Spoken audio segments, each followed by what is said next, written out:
مدة Somaliland إسداد iyo tobanka May ayaa xaflad munaasabad aad loo soo gaasibay waxay ka dhacday hotelka Ambassador ee magaalada Hargeysa waxa halkaasi mas'uuliyiinta ka soo qayb gashay kana hadashay kamid ahaa duqa caasimadda sidoo kale maareeyaha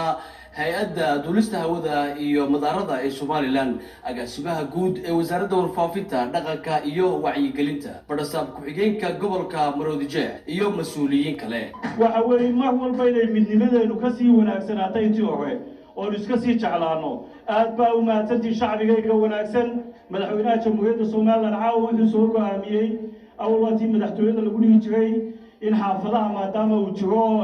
coronaviruskii in xaafadaha loogu kala dhigo laba qaybood saasaan lagu kala dhignay anagoo go'aankiisa ku shaqeynayna maanta waa runtii maalin weyn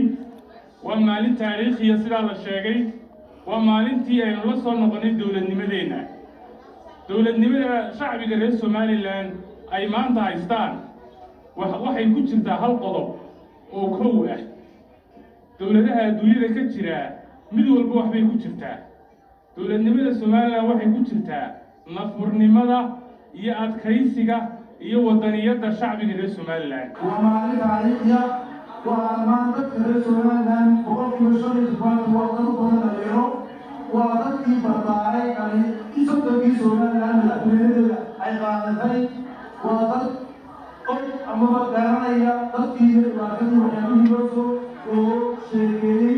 iyo wixii dadka ku soo dhacay iyo dhibaatadii ay soo mareen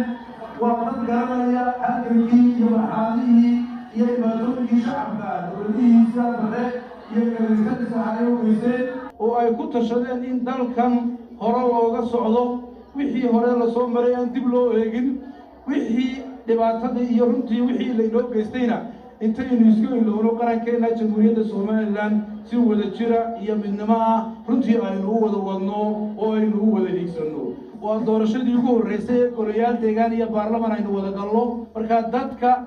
iyo shacabka waxaanu ku baraarujinaynaa inay runtii ilaashadaan dalkoodana ilaashadaan doorashadu dadka kama wada farxiso runtii qaar baad aan guuldarraysan doona qaarna way guulaysan doonaan marka waxaan jecelahay inta guuldarraysatay runtii taargetkii ay lahaayeen ayuun baanay gaarin laakiin way wada gaareen waxay noo farxada qaran ahaan in maanta laga joogo 30 sano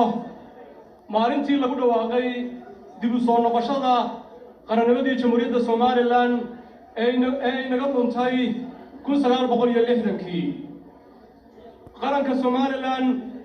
oo dib u soo celintiisa runtii qiimaha ay nagu taagan tahay dhammaan shacabka jamhuuriyadda Somaliland aynu dareensanahay bulshada magaalada Gabiley ayaa maalintan u xusayay